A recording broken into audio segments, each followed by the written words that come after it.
normalize shit a lot. Right. You know what I mean? Like, shit's, like, better than it ever has been. What you're already thinking Speaking about. of, hold on, I'll be right back. Normalize negative. We normalize negative. Which, energy. like, Lexi, like, we were talking about last week, like, that, like, high energy feeling, and then, like, the tendency to try to, like, ground yourself all the time. Mm-hmm. I was thinking about that last night too, because I said something to Ashley about, I don't know, like, it's not that big. We have a lot going on, but it's not that big of a deal. And she's like, yeah, like selling your home and dealing with this whole inspection situation, and you and Dee building your own house together. That's like a new home and something you've created, moving onto your family's property, like this energetic vortex. Like, it's a big fucking deal, and you just like minimized the fuck out of it and like brushed it off in one sentence. And it's like that same thing of like trying to, like, when you're super excited and like when you show the fucking world how you live your life. When you're super excited and like high energy, you're like, okay, I need to ground myself and stabilize this, instead of just like fucking ride the wave. Or be, and it's like that same thing of like wanting to, like, you just want to, like, I'm used to shit being negative, so let's get back there where it's safe. Dang, you said something so key there.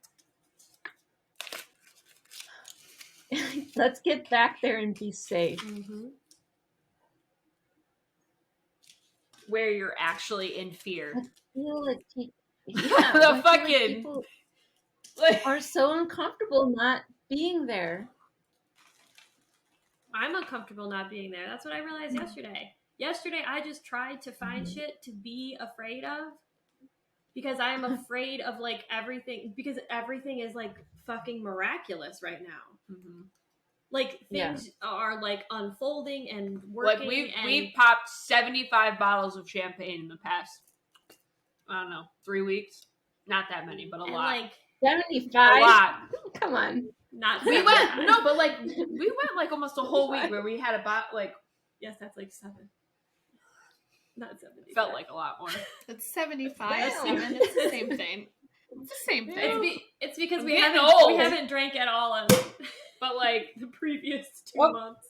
Was that one right there? Oh yeah, Mm-hmm. we got it. Yeah. Why are we drinking this? I forgot. Because you said. Oh, because I signed up for TikTok. Oh yeah. Mm-hmm. We started a TikTok account. Oh, it's a whole other thing. You're gonna get pulled into that for hours, because there's some things on there that are hilarious. Yeah, I think people are so freaking funny. I know. That's why I've refrained. I hope to not try to really consume too much of it, as just to utilize its platform for. I know I'm gonna get in there. And the ability to really blow up in a very quick fashion. But so anyway, the fear of things being good. Because it feels uncomfortable. I mean, like, there's uncertainty as well. Like, that's a piece of it, which we all know that's, like, something we generally don't like. Mm-hmm. But, like, if everything's good, then I don't know.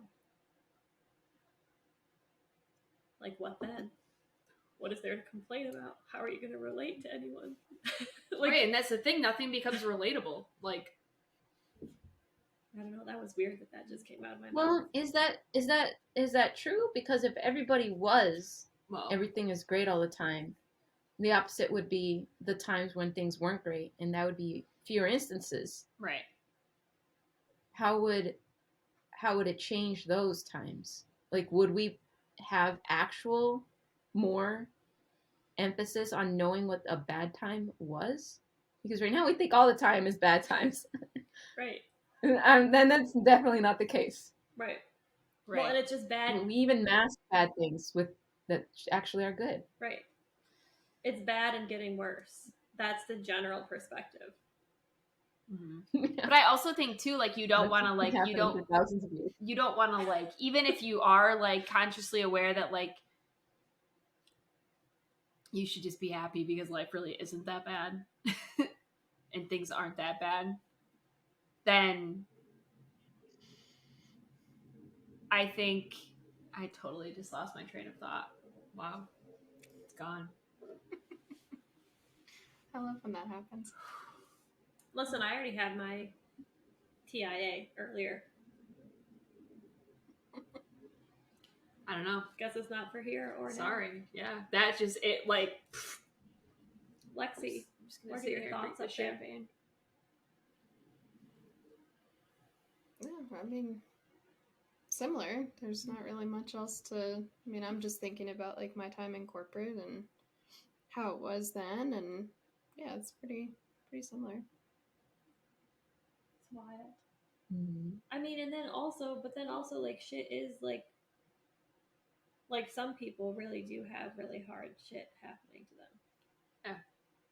All right. I mean, I think it's all truly a perspective, but I think, But also, like, there are like marginalized communities who are like, I don't know, like, how does that kind of stuff factor in? Like, is it like a whitewashing or middle class whitewashing of things to say that like it's just a perspective? Like, I'm not a black man who has to drive a car around America because I don't know what perspective can help you in that situation. you mean in regards to living in fear Right, because of a higher possibility of something actually bad happening to you. right. Yeah. Are you attracting something bad to happen in some cases? Because you're afraid of it, or because you're like giving it so much Like- energy. Giving it so much energy.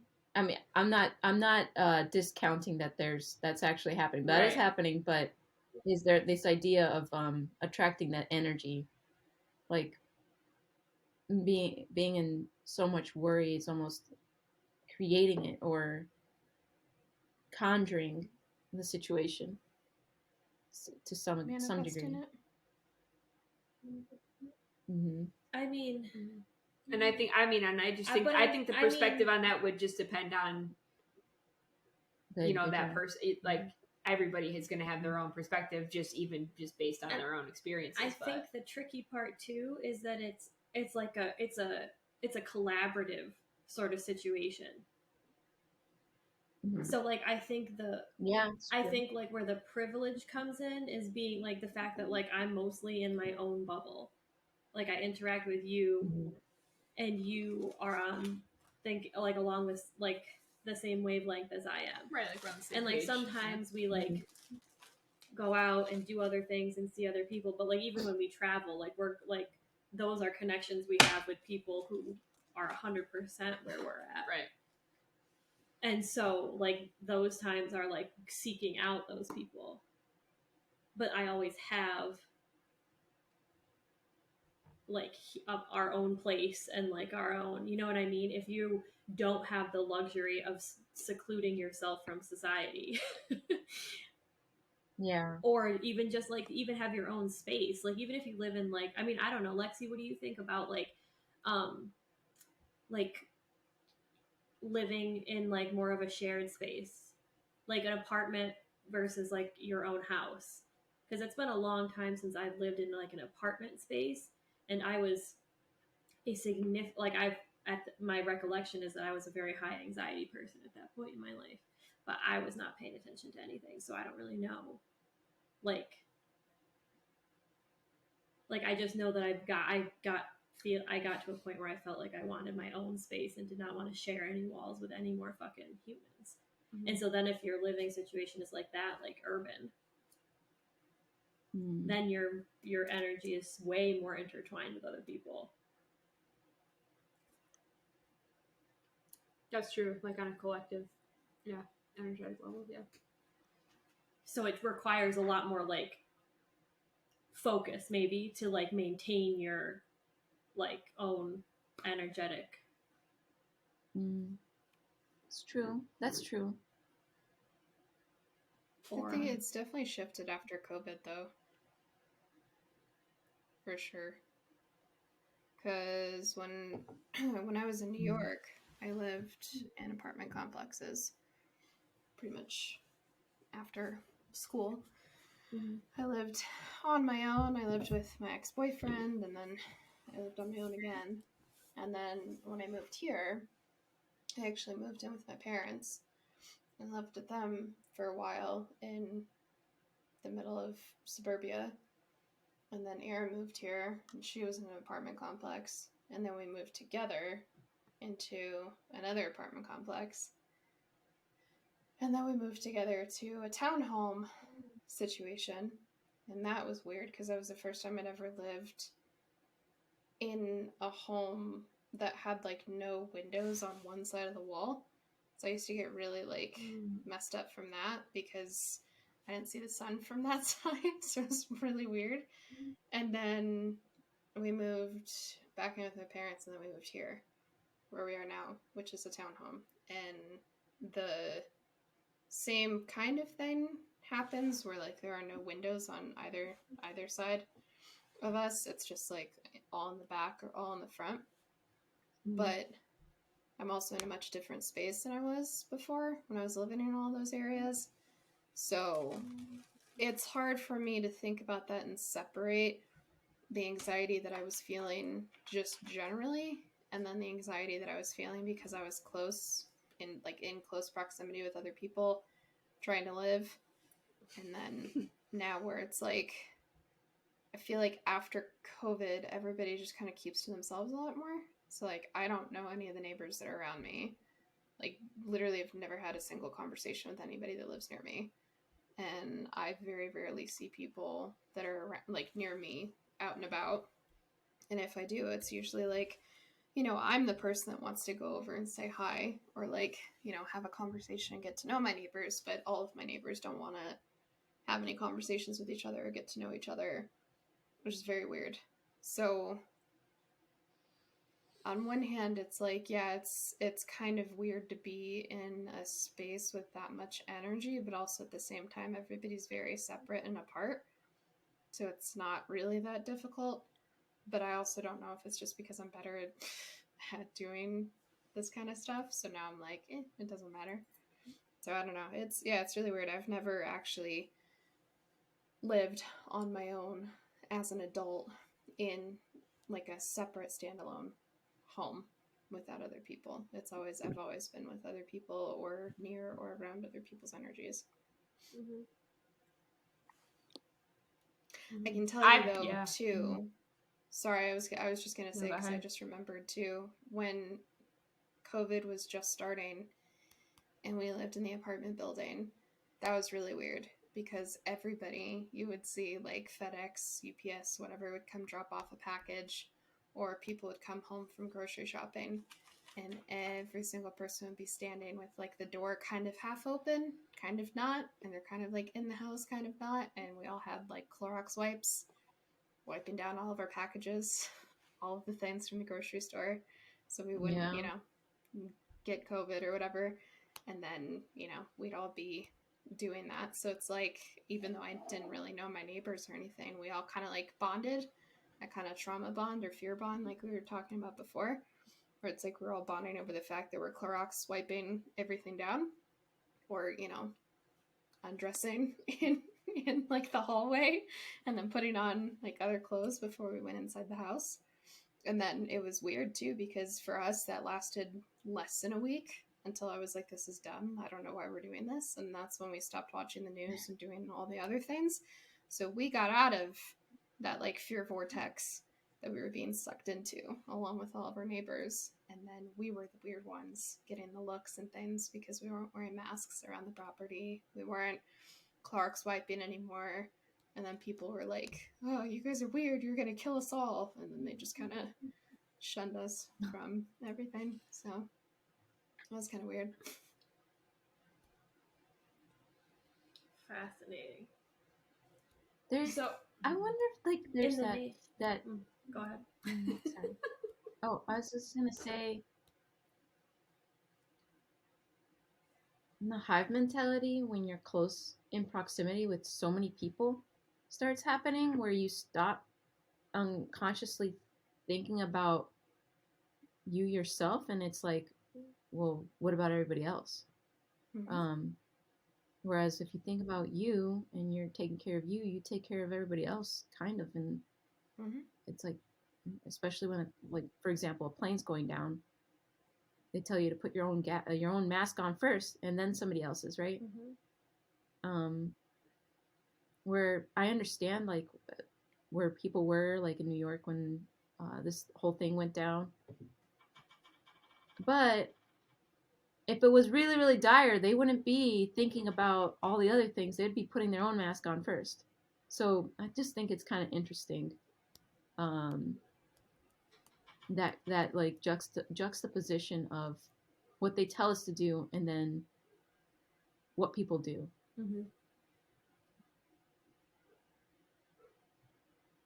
And like, I mean, that's a whole thing. Like, that's a whole, like, that conceptualization of like taking care of yourself first. Like, that's something that, like, at least the generation before, you know what I mean, like our parents' generation, like, that's like fucking blasphemy to take care of yourself first. You know what I mean? Like, that's like that, like, self-sacrifice for the greater good. How many fucking times have I heard greater good about not being vaccinated from my parents? Sorry, Mike and Michelle, if you're listening, but you've said it a lot. And I'm like, how about my good? What good am I?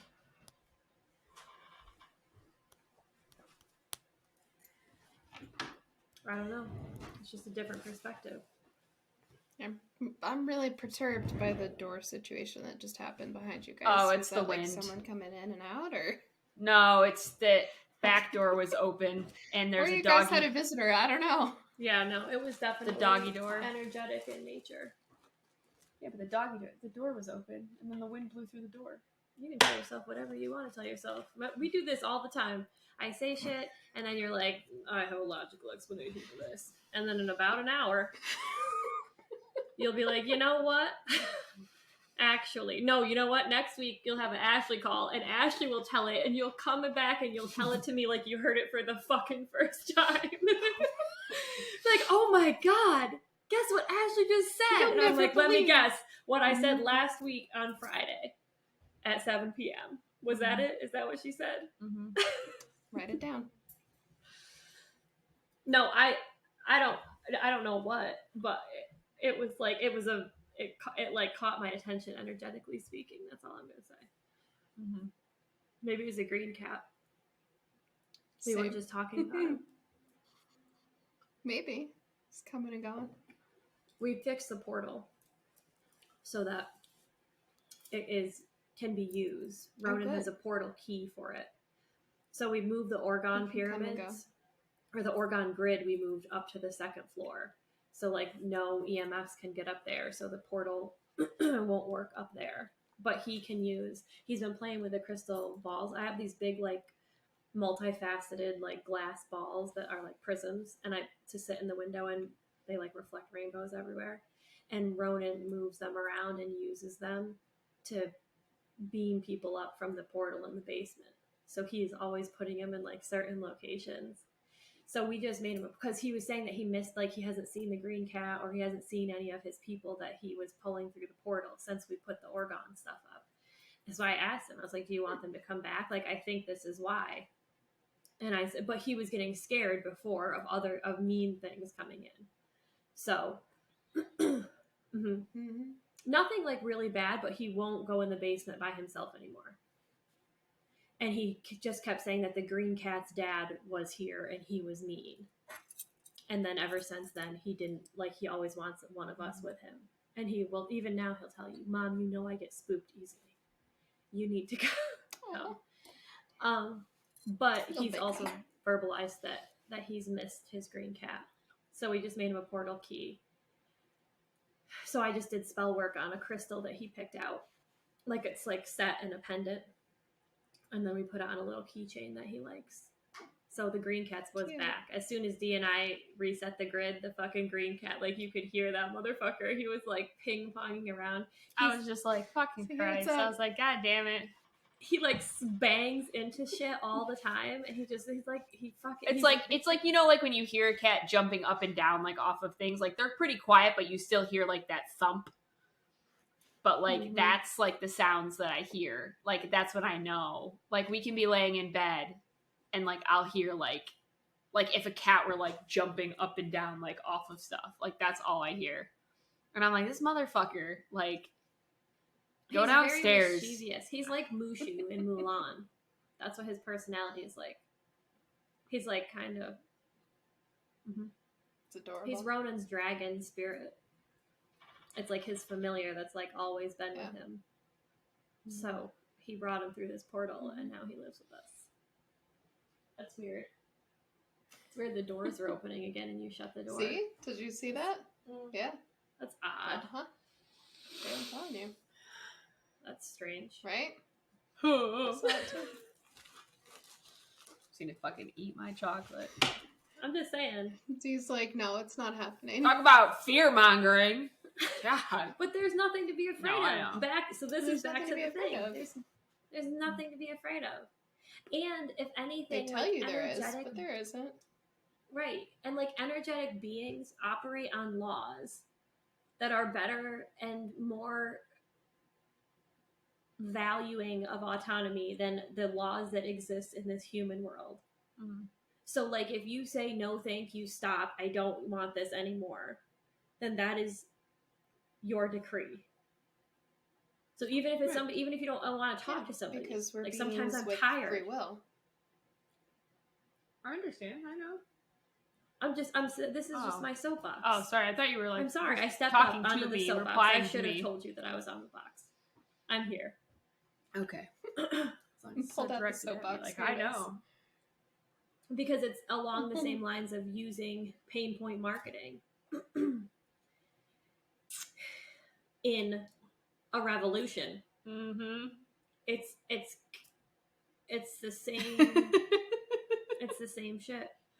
Because then we're bringing fear into something that's like beautiful and natural and fearless and like the closest thing to unconditional love. Like actually not that, it is pure unconditional love. And it's all about yourself. Like they're like but people are talking about it as though it is full of fear. Or there are parts of it to be feared.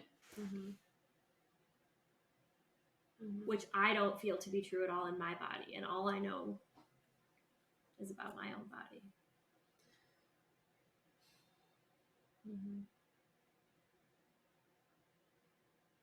I'm just reflecting on all the various topics of fear that I've shifted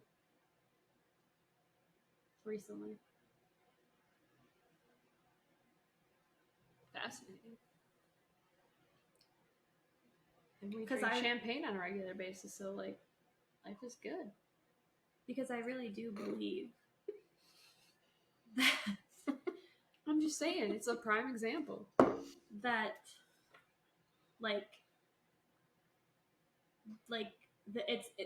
anything that polarizes light and dark is not the truth for me. I think that's the most succinct way to phrase it. Thank you for letting that come out in one sentence. I really appreciate that. I thought that was going to be hard. Loosening up the old throat. There you go. It's feeling safe behind its tourmaline back here. It's ready to go. It's only taken an hour and 14 minutes. So yeah.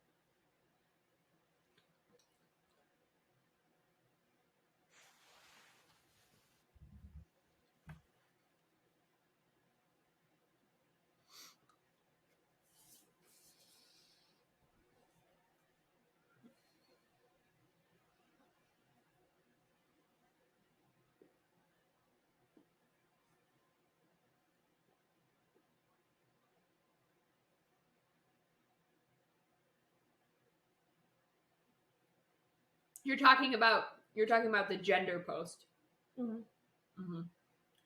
Okay. Got it.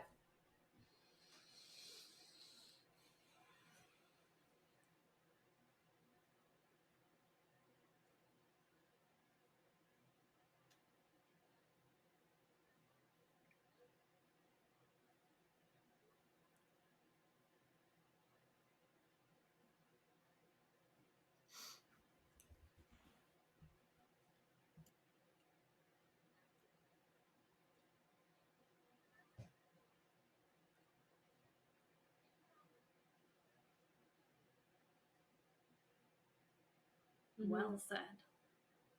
That's the thing. I mean, that's why. Right. Because when you get down to those things, you realize you're all just the fucking same. But that is such a unique perspective. And like you said, Alex, like I think even the concept, like that's something that like my brain and like your brain, like our brains do this automatically. Like it's just like this little computer analysis for me. And like everything is, I'm like unfolding and getting down to the core of and drawing correlations between that and other things I've heard. And like, but I don't think that is necessarily common, because I think that we're not taught how to think like that. Like I was born knowing how to think like that, and I was blessed by parents who homeschooled me for a minute so I could really solidify it. And then I went to school and I was like, okay, I don't know what you all are doing over here, but I'm just going to keep doing what I've been doing for the past few years and sit in this class and pretend like you're teaching me something, which was reading the textbooks on my own and figuring out what the fuck to do, because the nonsense that was happening did not compute with me. But so like, if you've been taught how to think about things, then like the way that you that is taught is not to like peel things back to the core of what they are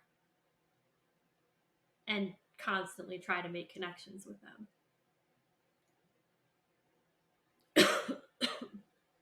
And fine.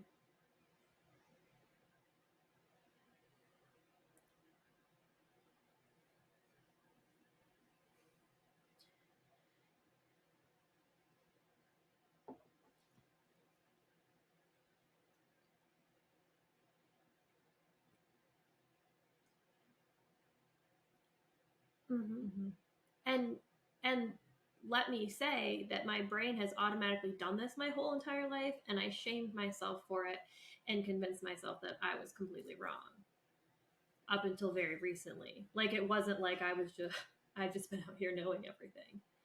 I've been out here having this silent conversation in my head and just being like, act the way you're supposed to act, because clearly whatever's happening up here is not supposed to happen. So just let it go. You must. But I think it can be taught. I don't think it's like, but I think there's so I think that's like these are teachable skills that can be learned in a relatively succinct amount of time. And those foundational skills are like what is the most valuable part of like that, like the most valuable part that you might gain from working with somebody like a mentor or a coach. It's not like with the hope that then you become autonomous. Like, let me say that my goal, my dream, my view for how I view a potentiality of me being a one-to-one mentor for someone is to teach them skills and then let them do it by themselves. And there is something to have somebody walk next to you is completely appropriate at all levels. I love it. This masterclass we just started, it feels like the most like expansive support ever. Like, it's like my phone is constantly connected to people who are like in this energy of like fucking growth and expansion, and like, so like you have some shit and you throw it in there and people come back to you with like some fucking brilliant reframing of it. Like, it supports you. But I think the goal should be to get everyone to a point of autonomy where then they can decide that, versus fostering further codependency, which is rooted in fear and the narcissistic abuse that we've all been receiving our whole lives and told that it was love. And so, no, go.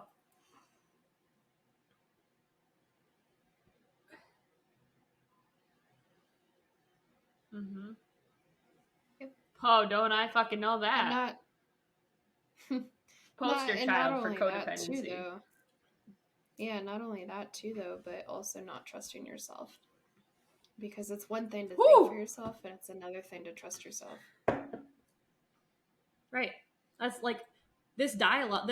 This has never stopped, but I didn't trust myself. And now that I trust myself, it's very rare that I get pulled out of that place. And because of that, this week I've been pulled out of it a couple times to like give me this ability to look back, to like circle back on it and like view it from this new perspective I have from a more autonomous place. Yeah, but I don't see a focus on autonomy.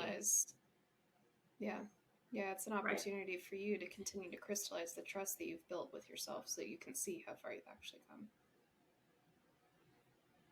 Right. And I want that for other people, and I don't see that being provided to other people or sold to other people. I think there's a lot of other fucking nonsense happening out there. And I think that it's a disservice to everyone, consumer and entrepreneur alike. Because it's making all of this shit into like a dumbass mockery of the patriarchy. And there's so much potential, but it's like, what is the priority? And like, what is the level of introspection? Like, oh fuck, look at how I'm replicating this shit because this is how I'm conditioned. Let me shift. Let me pivot, versus let me create more fear to justify something that I was going through. Or, you know what I mean? Like, I believed this for a really long time and now I'm changing my opinion on it. So am I going to add fear into the equation to justify how I acted? Or am I just going to be like, you know what? I learned some shit. I learned I've been fucking wrong for a hot minute. It sucked. It really fucking sucked to look myself in the face and find out that I've been wrong for a long time. Or you don't even have to admit that you were wrong. You can just simply say, I had a change of opinion. I had a perspective shift. Right. You don't even have to sit there and like bash yourself saying like, I'm wrong. True. You know, you could just be like, I changed my mind. Right. I decided I didn't want to do it like this anymore. You know, like you. Right. Right. And accountability. Mm-hmm. Mm-hmm. Right. I mean, and that's like why we were attracted to this mentorship, because it's ran by a person who has no problem saying, you know what, this is not working for me anymore. This is working for my business. I am still profiting a fuck ton off of this, but it is not working for me and I don't want to do it anymore. So I'm going to burn it down and do something different. And like has no problem at all just saying that. And so like it allows you that freedom to know in the back of your mind that if you decide that you don't want to do this anymore, or you change your mind, or you learn something new and therefore you preach a whole different story now than you preached 6 months ago, then like that's okay. But like that's another thing we're also taught, is that like you can't change your mind. Like once you have an opinion, you can't go back on it because you said it. Like I used to do that to freaking Mia all the time. She would say one thing and then like the next day or whatever, like have a whole different like idea or plan or whatever. And I would be like, well, what do you mean? Yesterday you said this. Well, yeah, I did, but like I decided today that like I don't agree with that anymore. And I'd be like, what? Why? But right. Yeah. But like when you start to realize that yourself, that you also can do the same thing. You can also change your mind and tell the other person, no, I don't like, I think this now. Like the freedom that opens up. Oh my God. Well, I mean, just imagine that. That's what it boils down to though, isn't it? Freedom. What James just said to me earlier is it all start in our conversation that we were having is it starts is that level of outward judgment comes from a place where you are judging yourself. Like it starts with you judging yourself that harshly first. Right, because most of the time when you're shitting on somebody else, the reason that you're let me make this very clear. James said that to me. That did not come from me. That was but like that's the thing is like the most of the time like when you're bitching about somebody else or like saying all this negative shit about someone, like usually in some part of that, in some layer of that, there it's because you have some component of that in yourself that you're mad about or you don't like. But you like, that person, right, but you take it out on somebody else when really it's just yourself that you're annoyed about. Or you're annoyed that you don't, or like if you get mad, or there's the opposite of that where like if you are mad at somebody because they do something better than you, like this also used to happen between us. Oh, she's doing this so much better than me, what the fuck, like then you're mad at yourself. And then it's just recreating the cycle. So like you can use it both ways and self-sabotage instead of just accepting the fact that like it's all okay and actually none of it matters. I mean, like it's okay that it does matter and that's okay. And also it doesn't have to mean anything. Right. You can detach from it. That's like the duality balance, right? Like, wow. This feels like this. And also because I have that feeling, it doesn't mean XYZ. The doors agree. Thank you, Door. It did the last time too.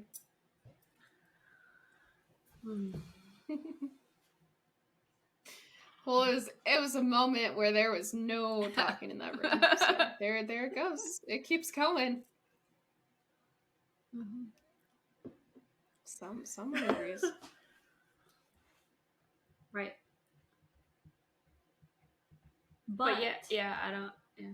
If you are not thinking from that viewpoint, like consciously being aware of this duality, right? Which takes a lot of work to get there.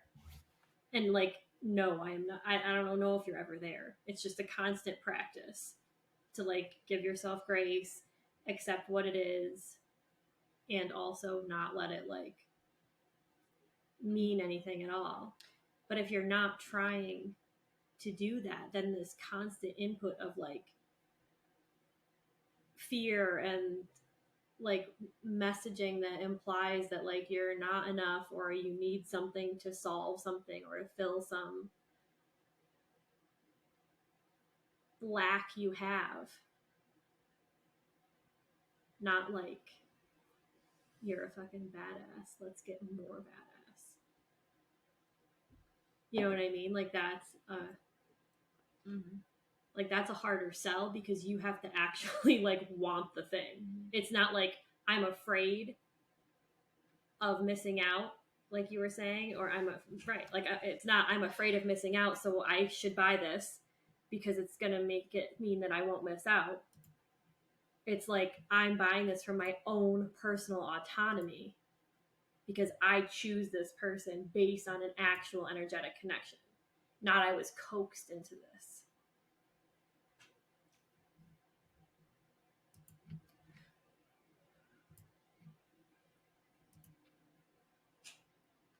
Right. Which is also part of the lesson. because I was coaxed sometimes, and now I remember that, and now I learned I don't like to be coaxed. I shall not be coaxed. I am uncoaxable.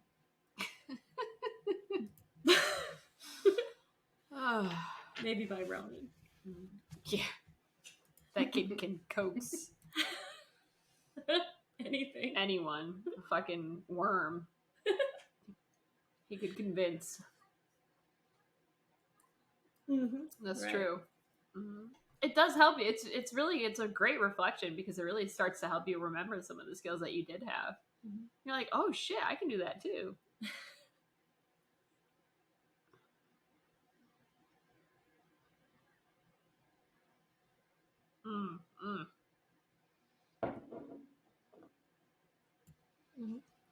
Oh yeah, I tell Mia that all the time. I'm always responding. Oh yeah, I'm always responding to stuff you guys post with like little mirror emojis. Like, here you go. What was it this weekend? Oh, last week. It was on the weekend.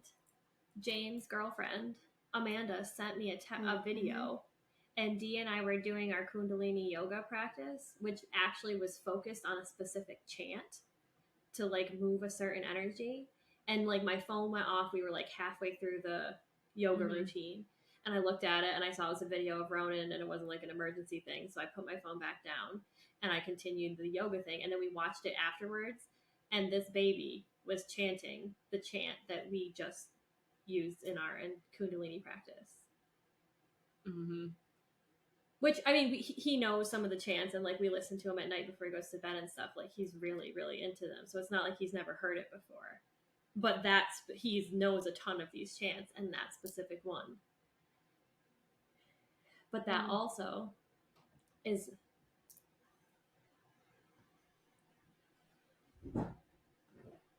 Oh, yeah, we know. Travels into our bed, too. As of late. Although it's been getting better, so I think... Right. He's all over the place. Him and his fucking cat. But...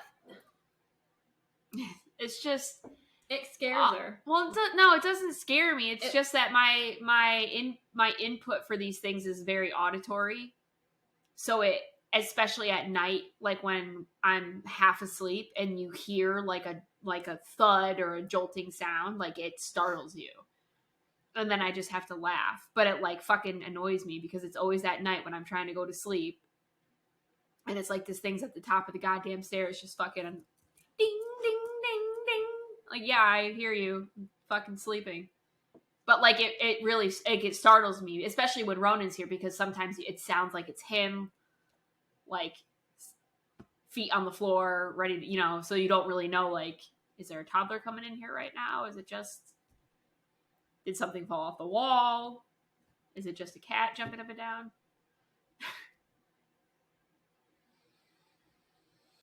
When he started talking about it. Yeah, he told us about it. I would start to hear things like in the basement, which is where he originally let it in. And so, but then it was really interesting because like there would always be things that would happen when you would like know. And then when we set up the grid and like to stop it because it was getting overwhelming for everybody, nobody was sleeping. So we're like, okay, how do we stop this? Basically, the old wiring in our basement creates like a EMF situation that, because it's all has open, perfect conditions for like a portal.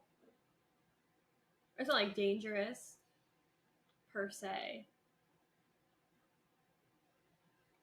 Electromagnetic field, yeah. Oh, for sure. There's fucking EMF everywhere. But certain conditions make it strong enough. And Ronan's just Ronan, like you said, he hasn't forgotten all of his shit. So to him, he's just like, oh, but I can get my green cat to come and out. And because we don't stop it, like we don't try to say no, like we don't say like, no, there's not a green cat in the house. Like we're like, okay. Oh, like, does he have a name? Like, can I meet him? What does he look like? Does he want some food and water? Like, He feeds him, which was very weird for me at first when she's like, he has a cat. I'm like, I'm sorry, what? So, but now it's just, you know, it's kind of, it sounds like it has a very similar personality to Atticus. You know, just kind of likes to fuck with me. I was going to say you have a very similar relationship. Mm-hmm. But I think, like, that's, like, perfect example, right? Of, like, children and, like, the ability to trust based on feeling. Because obviously there are things that have come through that portal that he is not a fan of. But his green cat is just his green cat. And he likes to have it around to play with. And you'll notice this week, he's been way more independent. Mm-hmm. Because he's allowed to pull his friends back through the portal. But he just trusts it. And he's very visual, so I don't doubt that he, like, probably sees it as a portal. Like, he's a very, like, that's how his gifts work. Like, he sees a lot of things. I know a lot of things and feel a lot of things, and Dee hears a lot of things. We have a nice little combo channel. But, like, he doesn't know that he's supposed to be afraid of everything. So he follows what his body tells him. Right. And because we don't make him feel like he should be afraid of it. Which We're most people would. that. Let's not act like we're... What do you mean? It's a work in progress. We're still afraid of some shit, and I'm sure we're projecting it onto him. We're trying. You know what I mean? Right. I just meant in the sense of the cat. Right. You know, like, most parents would be like, what the fucking cat? But, like, I mean, I think it's also, too, it's like a normal stage of development, too. So I think, like, that, or is it just kids are so... Why do you think they're not conditioned? So it's normal that, like, at this age, they start to have imaginary friends. But, like, really... Like, but most people think, like, they're just making it up. Like, they just have created some thing or person or animal or something in their brain, and then that's their imaginary friend, where really, for the majority of them, it's probably some sort of actual energetic entity that just is not... you know, visible or acknowledgeable to all of us, or to those who are not aware of those things. But to kids, because they're not conditioned to think otherwise, they're like, oh, I feel, hear, see this thing or whatever. And we all are, as a society, we are okay with saying imaginary friend, because that's, like, the normal palatable thing to say. And then people don't get weirded out by it. And, you know, so, like, we could just be like, oh, Ronan has an imaginary friend, but we're like, no, he, you know, like, it's more than that. But I don't think there's, I mean, I think it's shifting with our generation, but I don't think there's, like, a lot, like, our parents would not have acknowledged something like that. I mean, with Eva, your parents were, like, a lot better about that stuff, but, like, with you, it wasn't necessarily as, like, welcoming of a attribute. Right. But, like, so all of these kids are really just, like, super magical and, like, totally understand and get and feel everything, and we're all just like, I mean, we all are. Right. But I'm just saying, like, it's just the conditioning to, I mean, I think the whole fear agenda is just, it's so much bigger than just control. Like, you know what I mean? It's so much bigger than that. I mean, fear is a powerful fucking energy. Right, but the only thing stronger than fear is love, and love is way fucking more difficult and of so much more substance than fear. Fear is, like, quick, fast, easy way to manipulate shit. If someone is scared, plus, when you love someone, that's not, like, true love is not gonna, like, put them in this state where they're, like, confused and don't know what to do and make a rash decision. That's fear. So putting someone into a fear state is the best way to convince them. Oh, for sure. Into, you know absolutely. what I'm just saying, like, it's just so much, you know what I mean? Like, and then what that fear creates, other than just control, is so much bigger. You know what I mean? Like, you see the ripple effect that I could go on for hours, but I won't. But I think that's the work right now, though, is to like point it out, or to like bring attention to it, or to like, I don't know, even teach people how to recognize it in their body, like when they're being, you know what I mean, like when something is like, even that, you know what I mean, like nervous system regulation is a a way to conceptualize so that you're actually aware of what the fuck is happening to you, like developing that discernment, like you said, Alex. Like, I feel less fear than I've ever felt before in my life. Agreed. At this point in time. Mm-hmm. Because it's not... Or if you feel it in yourself, you're able to recognize it like so much faster and like shift it, and acknowledge it and be like, okay, I'm safe. It's just this feeling. Right. I'm okay. And then you move on, versus like being stuck in it for who knows how long. Right. Mm-hmm. Mm-hmm.